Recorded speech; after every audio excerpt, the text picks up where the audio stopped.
Good evening, namaste, or adab.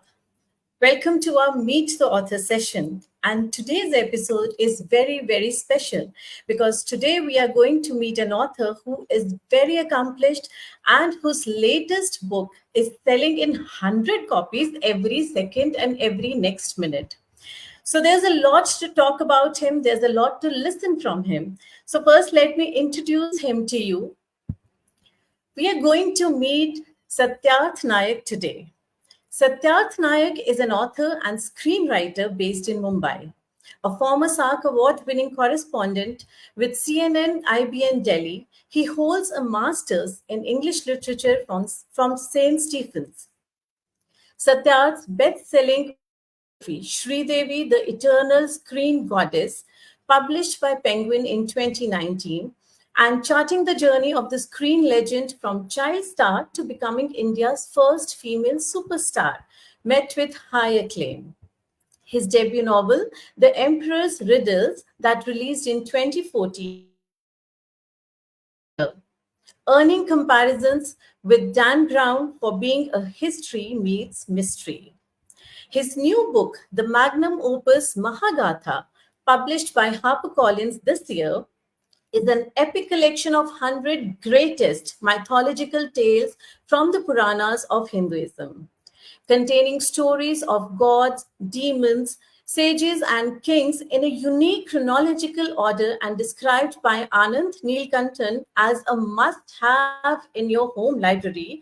Mahagatha has become a national bestseller. Satyarth has also scripted Sony's epic historical TV show Porous, touted as India's most expensive series that aired from 2017 to 2019. His short stories have won the British Council Award and appeared in Sudha Murthy's Penguin anthology, Something Happened on the Way to Heaven, named one of the top 50 authors to follow on social media, and a regular speaker at national and international literature festivals. Satyarth is currently scripting a high profile web series based on the Mahabharata, along with a Bollywood sci-fi film and writing the biography of Shabana Azmi. So there's so much to know about Satyarth. So let's welcome him on the show. Hello, good evening, Satyarth. It's so nice to have you on our show today. Thank you, Shweta. Thank you. Wonderful to be on your show. And whoever is listening in, a very good evening to all of you. And let's hope that we have a rocking conversation here. And Satyarth, many congratulations for your book Mahagatha, as it's, Thank you. has Thank you. more than 50,000 copies, and it is a Yeah. big thing. So Yeah. congratulations to you for that. Thank you. Thank you. And I mean, it's just the readers, like I've said in my book, that, writing a book is only half the circle. It's only when the readers read it that that circle completes itself. So, so I'm so glad, and a big thank you to all the readers out there who have loved the book so much. And that is what makes every author happy. And if I'm not mistaken, Satyarth, is it translated in Marathi and Hindi as well? Yes, so we have two translations already that are out. One is, like you rightly said, Hindi, and the other one is Marathi. The Gujarati translation is also, happening as we speak, and that probably will be out by midsummer. And we're also looking at a Bengali translation. So yeah, so four languages as of now. So let's see. Yeah, but I'm just happy because these That's are stories from the Purans, and as many people get to read them in across languages, so that many people get to know these wonderful stories. So I'm happy that that it is kind of spreading its wings in various languages yes. across the country. Yeah, That's great. That's commendable. Very nice. So I want to know about this journey of yours, starting from journalism yeah, to switching over to writing. So how did it all yeah. start? So yes, like you said, I was a journalist for about 5 years. I was a part of CNN IBN, which is a national news channel, and I basically had done my journalism course in Chennai from Asian College of Journalism, which is run by the Hindu group. So we were scouted from there, and then we all got to be a part of CNN IBN. I think it was a wonderful phase of my life being a television journalist. I was handling the health beat. So we had a lot of stories covering the health ministry, and of course, we were covering the hospitals. And I remember in 2008, when swine flu struck all of us, globally. I remember that that was one year that we were very busy doing a lot of stories and a lot of lives from across Delhi. So a lot of learnings from that phase of my life. I think one thing that I carry from my journalism days is my discipline and my research, because the books that I have written, they all demanded extremely heavy research. And journalism taught Absolutely. teaches you that. It prepares you to do as much research as you can. So that is something that I carry forward. And but wonderful memories of working with Rajdeep and Sagarika, who were heading the team at that point of time. And so yeah, that was a wonderful phase of my life. But then I think after 5 years, I wanted to explore something else. So I thought I'll take a sabbatical for about a year, and I began writing my first book. I got the idea a few days back, and I thought that this is the right time. Otherwise, I won't be able to put pen to paper. So I began writing my first book around 2012, and that's when I took a Right. 1 year sabbatical from journalism. And the book happened. The book finally got published in 2014. So it will be 10 Okay. years this year, that the book that I have been an author. It's my 10th year as an author. So Great. that book did really well. It was a history meets mystery, because I had been a huge fan of Dan Brown. So I think I've been reading a lot of his books, and I actually I remember reading Angels and Demons, and I wanted to know if there's something similarly esoteric in our own history, in our own culture. I was doing a random Right. internet search, and this amazing mystery popped up.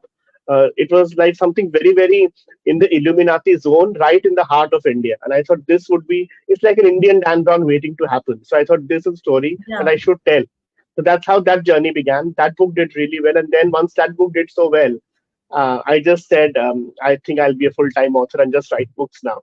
So that's how the transition happened. And I'm very happy that I took that decision back then. And you are a renowned script writer as well. So, what is more challenging for you, writing the scripts or writing a book?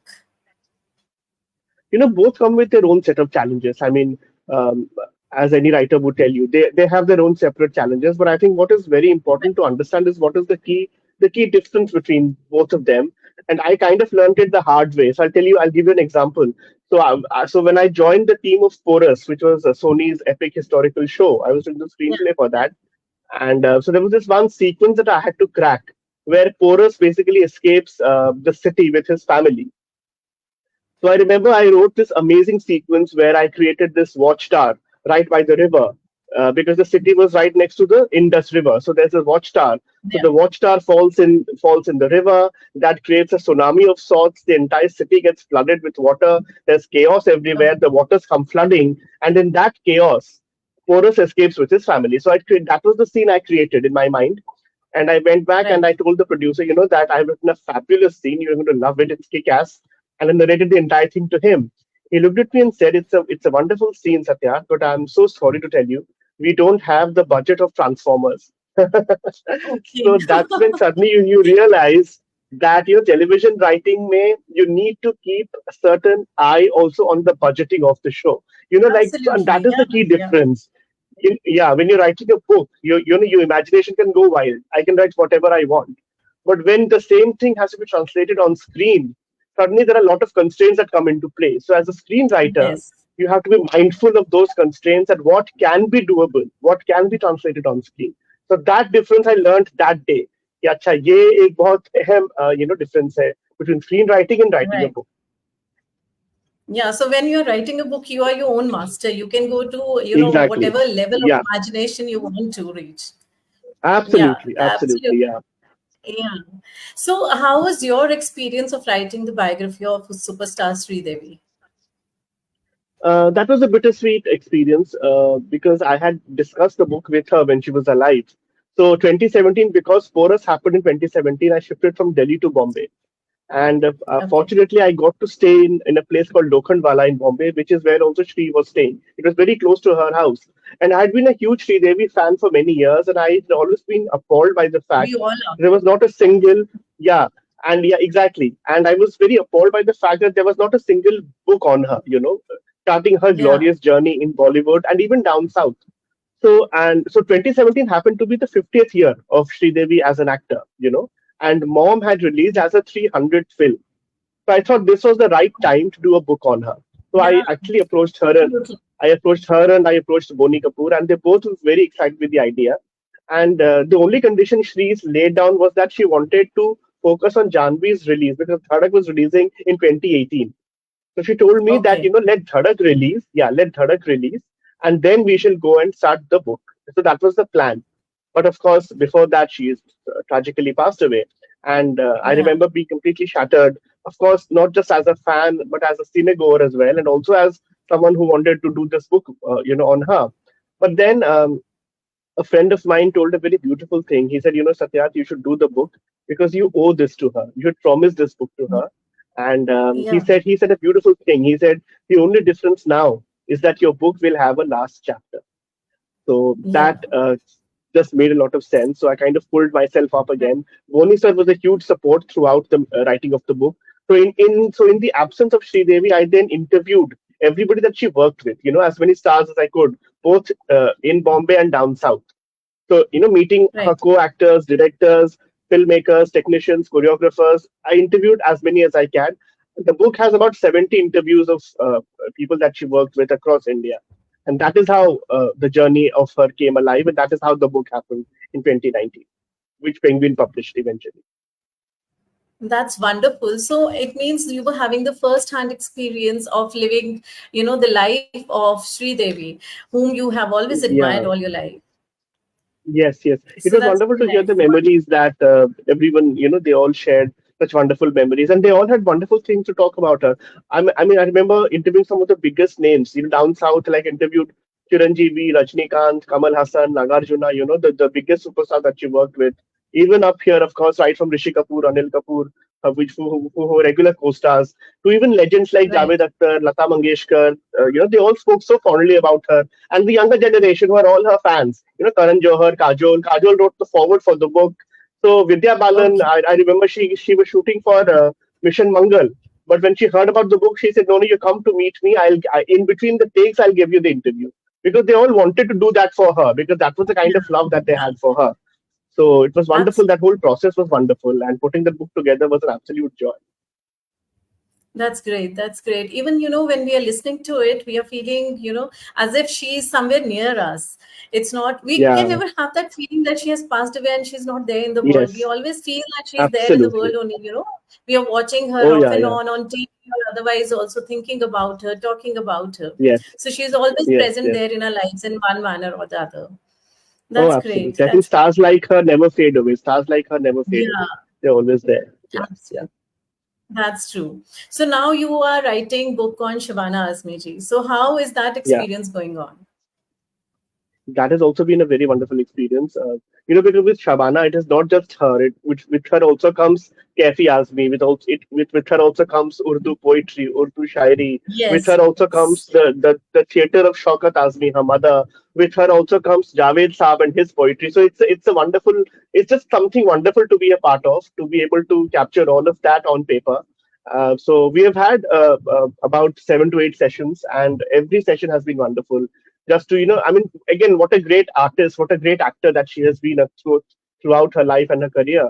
So to hear about her life, her process of creating those characters on screen, her life journey, things like that. I think I'm very privileged to be in that place to basically document all of that in a book. So hopefully that book should be out Right. soon. But I need a lot more sessions with her. But so hopefully, yeah, that will be out very soon. That's great. And we are waiting eagerly for that book also to release soon. Yeah, So I also want to ask you about the first book. Like the first was a yeah, mystery thriller. So from the mystery yeah, thriller Venom to the mythological Mahagatha, how would you yeah. describe this journey of yours? It's a Well, it's completely quite altogether, crazy. I think, set Yes, in yeah, different worlds. absolutely. Yeah, it's a crazy journey because I've been hopping genres, if you say. I mean, I I began with writing thrillers, then I wrote biographies, and now it's mythology. So I have been Yeah, genre hopping throughout. And I've been told, in fact, a lot of my friends and even publishing industry people tell me that, why don't you stick to one genre? Then you create a base, create an audience of readers. So my reply is that I think I'm way too talented to do that. I can try to cross genres, so why should I restrict myself to one genre? But with me, I great. think that basically there are two factors basically. One, is that I love all these genres that I write in. So I love to read thrillers. I've grown up reading Agatha Christie and Sherlock Holmes. So my love for thrillers is like eternal. So I will never stop Yeah. writing thrillers. I want to write thrillers. Then I love historicals. I love watching historical movies, reading historical novels.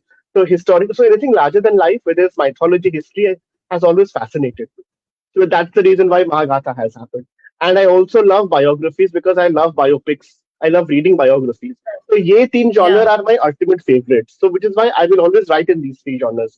So also, I also tend to get very bored very soon. So if I keep writing in one genre, I know I'll be bored myself because then you end up Okay. repeating yourself. You end up repeating in the same way. You end up writing in the same way. So, which is why I like to take a break from one genre for a while, write something else, and then come back to that genre maybe a few years later. That is how I function. I need to be constantly interested and charged in what I'm doing. Otherwise, I'll be very bored myself, and then what I write, you as a reader will be bored as well. That I can't, Right. that I won't let happen. So to keep, I have to constantly keep challenging myself as an author, and that the only way to do that is to try out different things, different genres. That is how I function. So your book Mahagatha has 100 tales. So while you were Yeah. writing these 100 tales, what were the key elements that you took care of in each and every tale?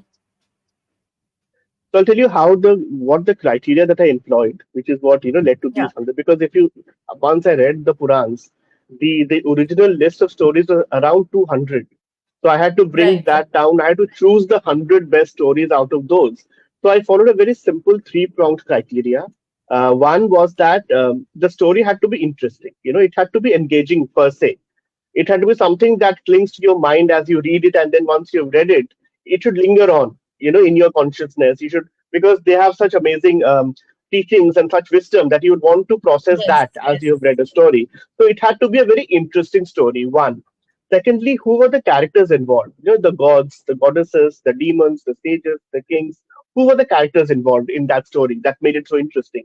And thirdly, Right. if it was a lesser known story that deserved a wider audience, because there are many stories in the Puran that one had never heard of, one had never read about, Hmm. but they deserved to be put under the limelight because they were so interesting and so engaging.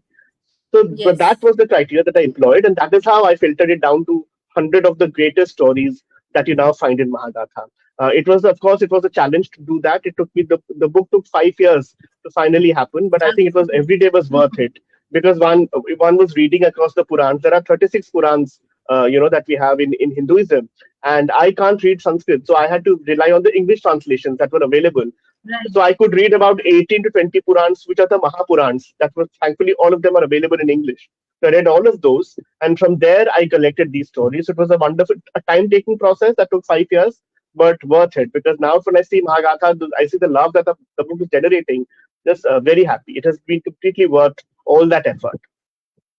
Absolutely. And I'm sure you must be very proud of those 5 years that you have spent researching for all those Yeah, tales and all the things to yeah, get into place. So that's really yes, nice. yes, And also, what I want to ask is that how did you sequence the stories there? So, is there any yeah. significance of sequencing of the stories, or they are just randomly being put there in the No, no, no. That's a very interesting question you ask because the strength of Mahagatha is actually the fact that it is a chronological narrative. It is not a random collection of stories. See, there right, are right, many books out there which are collection of stories that generally are, like you said, a random collection of stories that you can read any story anywhere. But this is not that because I was very clear. Because when I began reading the Purans, what struck me also was the fact that the Puranas also are a chain of events. Everything is right, happening in progression. So when I started structuring the book, I was very clear that it had to be a journey. It had to be a chronological narrative which begins in the very first yuga, which is Sat Yuga, then goes to the second hmm, yuga, Treta Yuga, then the third yuga, Dwapar Yuga, and finally ends in the present yuga or Kali Yuga. So it had to be a journey across the four yugas.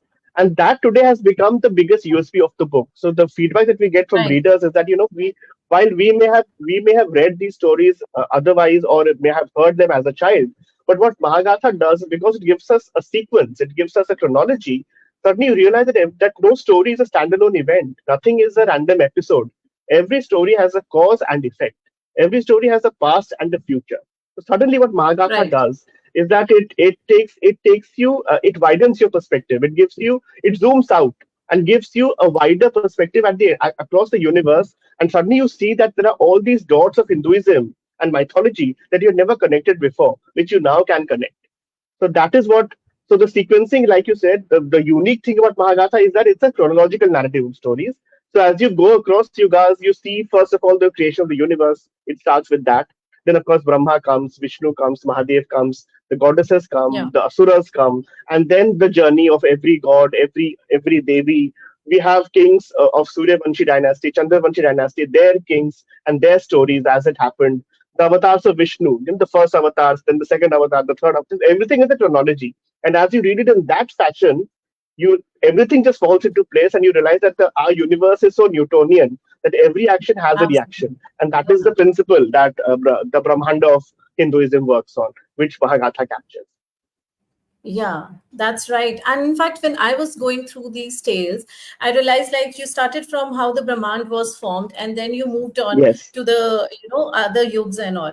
So Yeah. what I feel is that every like we have a mala, जैसे माला में मोती पिरोए होते हैं, Hmm. तो every Bilkul, story is bilkul. like a movie in that. Yes, You yes, yes. lose one, Absolutely. Yeah. and then the whole things go haywire.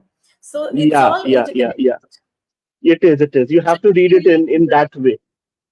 yeah, absolutely. You can't just pick up any of the chapter from between and No, you can no, start no. reading. It has to be from the Yeah, yeah. beginning till the end. You have to continue Which reading is it. why, Otherwise, which is why while the book might have 100 gathas together, they make one Mahagatha, which is why it's called that. yeah. Together, they're making this one epic, which is Mahagatha. Yes, yes, that's right. Absolutely right. And what I observed when I was going through the tales that all the tales are short, they are easily Yeah, understandable, and they stay in your yeah, mind forever. So, what was your right. intention? Like that you will keep the tales short only so that the attention is there with the reader. The attention stays with the reader. Was it there in the mind, or Yeah. somebody suggested, or it came to your mind like that only? So see, there are two things here. One, of course, as a writer, you also need to be mindful of the word count, because ultimately the book has to Yes. be published, and there has to be a certain word count that one needs to stick to. If there are 100 stories, you know that it will be a huge word count. So there has to be some cutoffs that I should not exceed that many words. But having said that, Yes. what has been wonderful about Mahagatha is that I have never very consciously planned the word count for any story. Every story has been Okay. given its due word count. As much time and space every story needed and deserved, that has been given.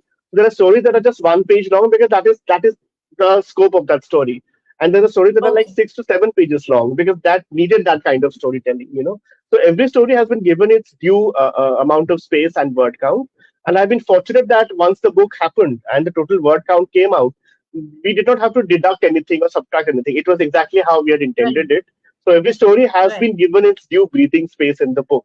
So no Yeah. story will feel shortchanged in that regard. Yeah, Yeah. Wonderful. That's really wonderful. And it actually connects us to so many things. And there are so many minute things also which we are not even aware of. Like when I yeah, was reading the chapter 10, the gods go hungry, that story, when I was reading that yeah, tale, and I came to know about the importance of saying swaha when every yajna is yes, being done. So I never yes, realized, and I was just not aware of why we are saying that. So I really exactly. want you to share that also with the viewers. So that, in fact, the Swaha story has become a huge favorite of every platform. I narrate the Swaha story because, like you said, that is one story that none of us had ever heard. I don't think anyone in India had ever Yes. heard that story. It was only there in the Purans. But to discover that story, I at every platform, every podcast, I narrate that story, and people love it. So yeah. So like I said, Mahagatha gives you it all these stories that are lesser known. You make these wonderful discoveries, and also the Swaha story tells you the kind of stature that the Puranas had given to women, that a woman comes Yes. to the rescue of the gods. So the Yeah. fact that the woman Absolutely. has always been the nurturing agent, the nourishing agent, the sacred feminine, so to speak, the Devi has always been given that kind of space that she's right. We talk about feminism today. The Puranas have been feminists for thousands of years. They've always given every woman and every Devi her due space. And that is what the Puranas have. Which is why the Puranas are so relevant even today. There's so much in the Puranas that are so contemporary that you relate to it immediately. That this is what Yes. is happening around us today as well. So yeah, again, I also love the Swaha story. So I'm glad that you found it interesting as well. It is. It is really very interesting. And in fact, all the other stories also that I have read. And I would really recommend all the readers to please go through this book.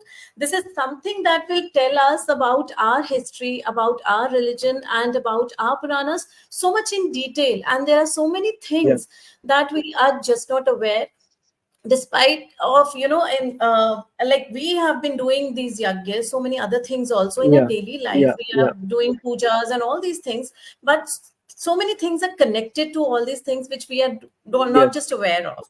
So this is something you can say in an encyclopedia of all those things that one can, really come to know about it, and you can Yeah, enlighten yourself by reading all these yeah. stories. And Like one there's more another thing. story of Daksha and where Daksha curses the moon. I don't know if you've come to that story Right. yet. There's a story which explains to you why the eclipses happen. Sorry, Right. not eclipses. They explain to you why the moon waxes and wanes. Suddenly you realize Okay. that behind the waxing and the waning of the moon, there is a story attached to it. So these discoveries is what makes Mahagatha so joyful. So yeah, you're right. And that is what the Puranas do. Everyday occurrences around us that have been happening for thousands of years, you realize everything has a reason, everything has a context, everything has a story attached to it, which explains to you beautifully. Now, whether you accept that is up to you. Whether you accept them as truth, Yes. as reality, or just as mythology, that's entirely up to you. But you get a perspective, you get a viewpoint, which is interesting, Yes. and which might, offer you some wisdom that might help you in your life. So, as long as the book is doing that, I think that's great.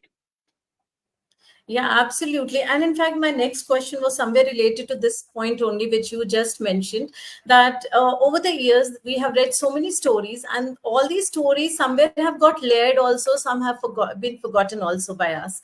So what are Yeah. your thoughts about it? Are you talking about any specific stories that come to mind? No, I don't have any specific in mind. In general, I'm Okay. saying that we have been reading Puranas. If we talk about Ramayana, so we have been reading Ramayana by so many writers. So many have Yeah. written it in their own way, in their own perspective. Yeah. So Yeah. some stories get, layered. Some other incidents occur which are not there in the previous book or some other book. So that is how I was just asking that the stories that you have read in Puranas, have you ever Hmm. felt that the stories have been layered or something has been, changed from one book to another? So how did you manage to Yeah. do that, and what are your thoughts about it? That also is actually the beauty of the Puranas is also that every story has multiple versions. There is no one Right. version of any story. So for example, let's talk about creation, which is what every Purana begins with. Cosmogony, or the creation of the Brahmanda, is always the first Yeah. chapter in every Puran. Now there are Purans Yeah. that are dedicated to Lord Vishnu. Those will say that Vishnu created the universe. Then there are Purans dedicated to Mahadev. They say no, Mahadev created the universe. There are Purans Yeah. dedicated to Yeah. Brahma. They will say Brahma created the universe.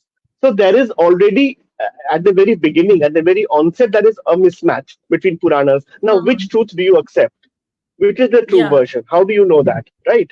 But that is the beauty of the Puranas, and that is the beauty of Hinduism. That we never have one truth. We always have multiple truths, and it's up to us that which one do I accept, which Which one do I version take. we want? So Hinduism has always been about plurality of thought. It has never been about a single thought, a single book, a single god. We have 33 crore gods. We have multiple truths. We have multiple, everything is plurality. Everything is a polyphony. There is always a Absolutely. number of voices to be heard. And what is your take is, and everyone is free to choose. No one is sitting with a hammer on your head that this is the only truth, which is what Semitic Yeah. religions do. They will have one god, one book that everyone must follow, but Hinduism has plurality and everything can be interpreted in your own way.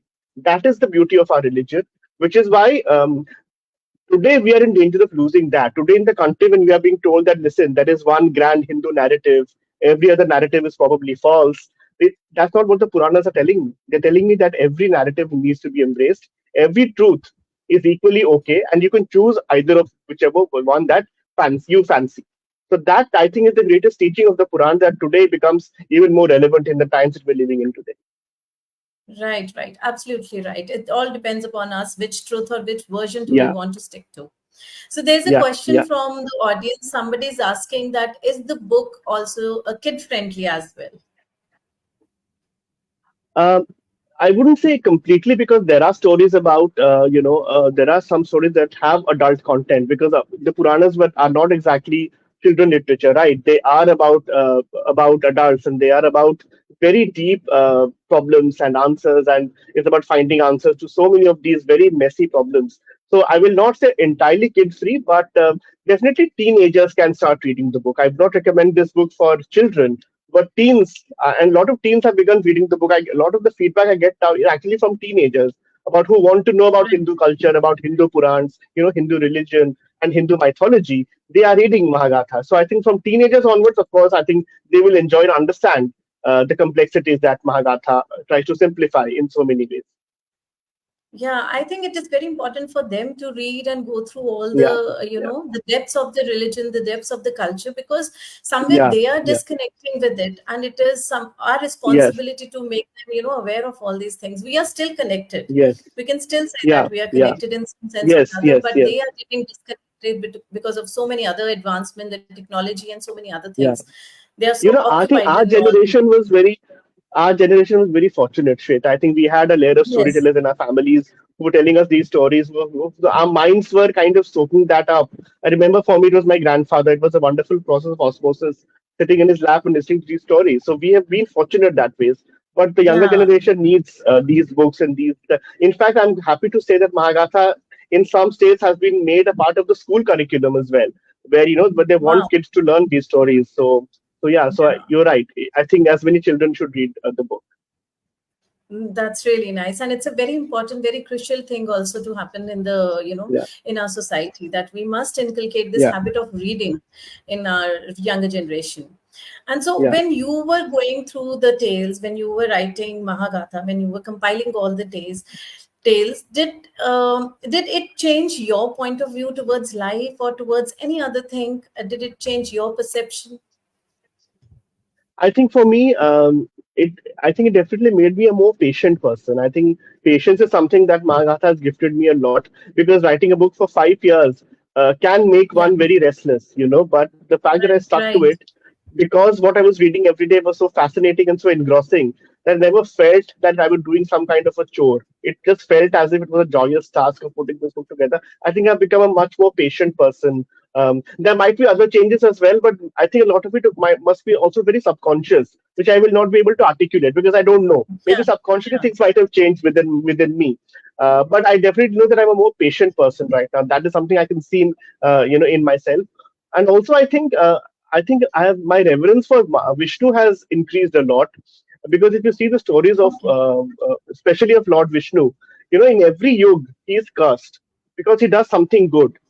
For him it has always been about doing the greater good, and in that effort of doing the greater good, he has always been cursed, and he's always accepted every curse with folded hands. So that I think I find very fascinating and very emotional when I read his stories, particularly like in Satyuga, for example. He's cursed by Brigu because he kills Brigu's wife, who was shielding the Yeah, demons. yeah, So to I kill read the that. I demons, read that. yeah, so he had to behead, Kavya Mata, who was Brigu's wife, and so Brigu curses him, and because Brigu curses him, Vishnu accepts that, Yes. and then the avatars come from there. Then in Treta Yuga, again, he is cursed by Vrinda because he has to kill Vrinda's husband, who is a demon. But he can only be killed if Vrinda's morality and chastity is destroyed. So Vishnu has to do that. So Vishnu takes the form of Vrinda's husband and destroys her chastity. Now he has to do that for the sake of greater good. But Vrinda curses him that the way you Right. came and you came in disguise and you took my love away from me, one day your love will also be taken away from you by someone in disguise. That's how Ravan comes disguised as a sadhu and takes Sita away from Ram.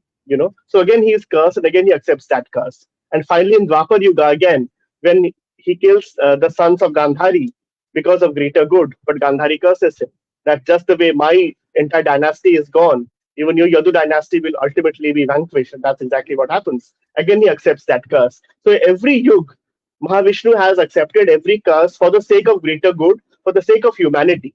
So that I think I have a greater emotional attachment towards Vishnu now after writing Mahagatha. Yeah, in fact, when I also read that line that he was being cursed by Brigu and Yeah. he accepted it with folded hands. So I was Yes. just Yes. taken Yes. aback, Yes. like, how come, a god, Yeah. somebody who is Yeah. being worshipped and who has so much of power, still at that point he is accepting everything, whatever has been, the Exactly. curse has Yeah. been given to him, and he's still accepting it. So Yeah, that, yeah, yeah, yeah. How beautiful is that? That kind of relationship yeah, between the god and the devotee, where the devotee has the right to curse the god as well. So I think that's yeah. again the beauty of Hindu mythology, that also can be done. Yeah, absolutely, absolutely. And Satyarth, you have written so many books all the books have been the bestsellers. And of course, Mahagatha is just scaling new heights Yeah. every day. So, do you have any suggestion for the youngsters or the aspiring writers? The one thing I always tell everyone that please start reading first before you want to write. Because I think today reading as a habit has really gone down. I see so many youngsters today, they are doing every other activity except reading a book. So I think unless you are a reader, you can't be a writer. We all were readers. We all first began reading and reading, any and every genre that was available to us. We had no choices. We wanted to read everything, explore every author, every book. So the more you read, the more you will understand that what do you want to write. Like I said, because I was a fan of Agatha Christie and Sherlock Holmes, I wanted to write thrillers. So once you read every genre, you will know what is it that attracts you the most as a writer that you will want to explore. So please read as much as you can. We as writers, we need readers. The bookstores need readers so that the bookstores can keep selling books, can stay open and stay afloat. So today, I think first of all, read as much as you can. Also, a lot of I've heard many people coming telling me, that I started writing a book, but I'm stuck midway. I don't see the story progressing ahead. What do I do?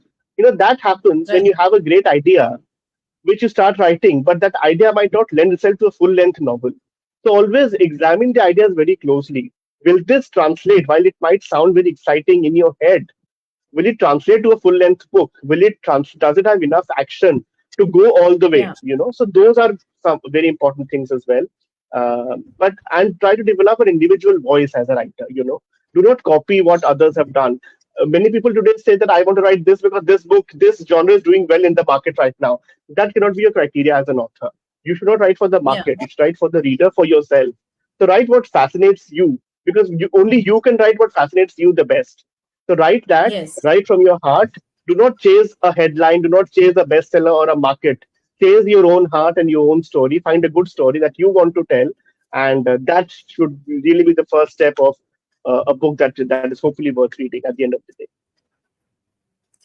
Well, that's really nice, Satyarth, for sharing your views with us. And I'm sure our audience are going to have such precious takeaways, which they are going to, keep with them safe and keep it there in your mind forever. It will stay with them forever. And I would Sure. again recommend everyone to please, please, please read Mahagatha. It's a wonderful book, and you must read it at least. Of all the books which are there in the store, do read this book also. It is going to keep you connected to your religion and to yourself as well. It will really change you as a Thank you, person. Shweta. Thank you, So Shweta. thank you Thank you so so much, much. Satya. It was really great talking to you, listening to you about your journey, and we really wish you all the best for all your upcoming books, which are, which we are eagerly waiting for in this coming year. Thank you so much, Shweta. Wonderful to do this with you. I had a lot of fun, and I wish all the best to Story Scrapers to keep, Story Scrapers means height. So here I'm wishing you that you keep scaling greater heights with every podcast, with every year. And thank you so much for having me. And hopefully, I'll be back again with another book. We can have another conversation then and catch up all over again. For sure. It will be a great honor to have you again on our show, Satya. Thank you so much. And thank Thank you to you. our lovely audience also for connecting with us. Yeah, Thank you so much, sure. everyone. Thank you. Have a great time. Stay happy, stay blessed, and keep smiling. Thank you. Thank you. Thank you.